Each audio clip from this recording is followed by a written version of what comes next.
In the past 30 years, the percentage rate of child obesity has increased and continues to increase. We have educated our parents, we have made child health awareness a part of our television programs, and yes, even McDonald's has incorporated healthy side items for the kids' meal. However, it is apparently not enough. We must make a stand now and do what is right for our children's sake. Our future depends on it. Childhood obesity is a crime and should be punished as a form of child abuse and neglect. I have conducted research regarding child rights and issues surrounding child obesity. In this speech, I will discuss the Childhood Abuse Prevention and Treatment Act of 1974, which defines child abuse and neglect, the associated costs of health care in relationship to children who are overweight or obese, United States death rate in relation to obesity cases, present a plan to decrease the childhood obesity rate, and the consequences of not following that plan. The first discussion point is to inform you on what America has defined child abuse and neglect. So, what is child abuse and neglect? We think about child abuse and neglect as children who suffer from physical and emotional abuse, such as beating, rape, and in severe cases, death of a child. The National Center on Child Abuse defines child abuse or maltreatment by a caregiver as physical or mental injury, sexual abuse, negligent treatment or maltreatment of a child under 18, which indicates that child's health and welfare is harmed or threatened thereby, thus creating the Child Abuse Prevention and Treatment Act of 1974. Now let's highlight a key phrase from that definition.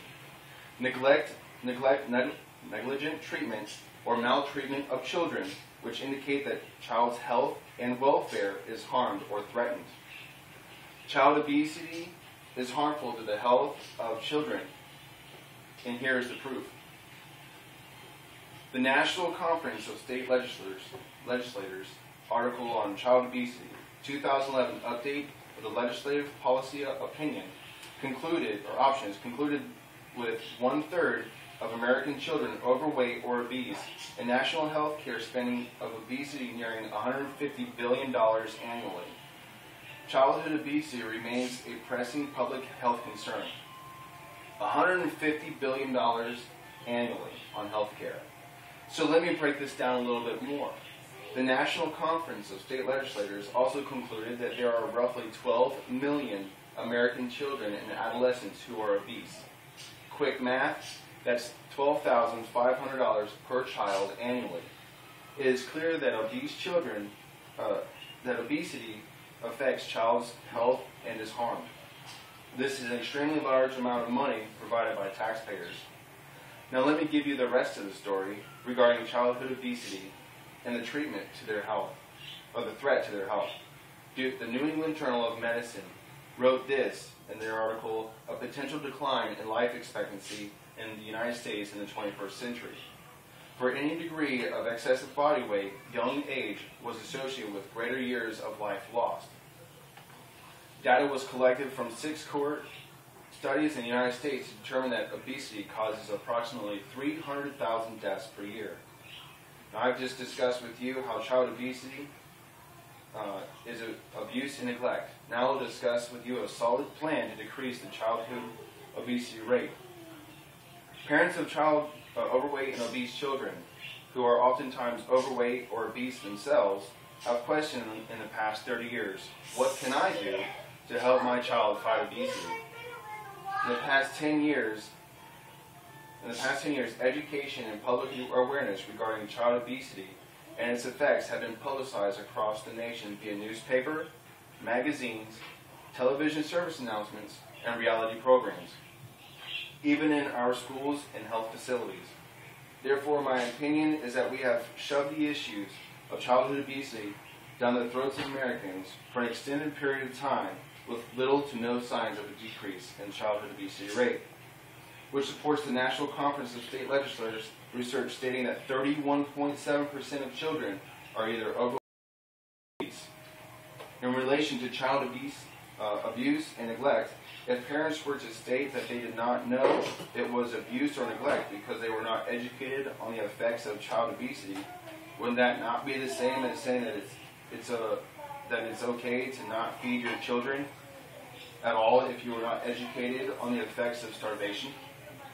The only difference between neglecting to feed a child and overfeeding them is that children who go unfed die faster. While we cannot throw everyone who has an overweight or obese child in prison because there's clearly not enough room, we can mandate that parents instill healthy eating habits and provide food journals to court-appointed counselors, as well as mandated exercise or weekly exercise routines. Additionally, we can appoint random home visits to be required until the child is within normal health standards. I will now discuss with you what the government has done recently to step in and take care of the future of all children and nations. I will also provide consequences on not following the plan. President Obama signed into act the Healthy Hunger-Free Kids Act, which has increased funding for school breakfast and lunches above the inflation rate and gives the Agriculture Department authority to set health standards for all foods sold on school property. If parents follow the plan I have outlined, then America will see a decrease in childhood obesity rate, a decrease in taxpayer spending on health care, and a future that supports our armed forces and big business. If this plan is not followed, then we have no choice but to punish parents in the same manner as we do for abuse and neglect. In conclusion, child obesity is clearly abuse and neglect.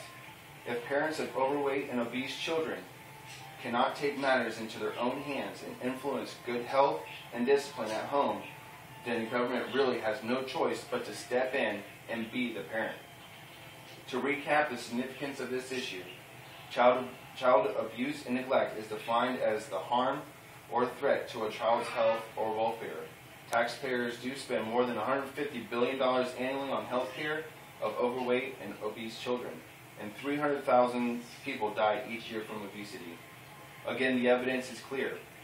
If your child is overweight or obese, you're abusing and neglecting your child's health and welfare, and therefore should be held accountable for it. Imagine the government not stepping in and paying the medical expenses. That is $12,500 per year that you are paying when it is free to teach and influence good habits. Do you really want the death of your child to be in your hands because you neglected to care for his or her health?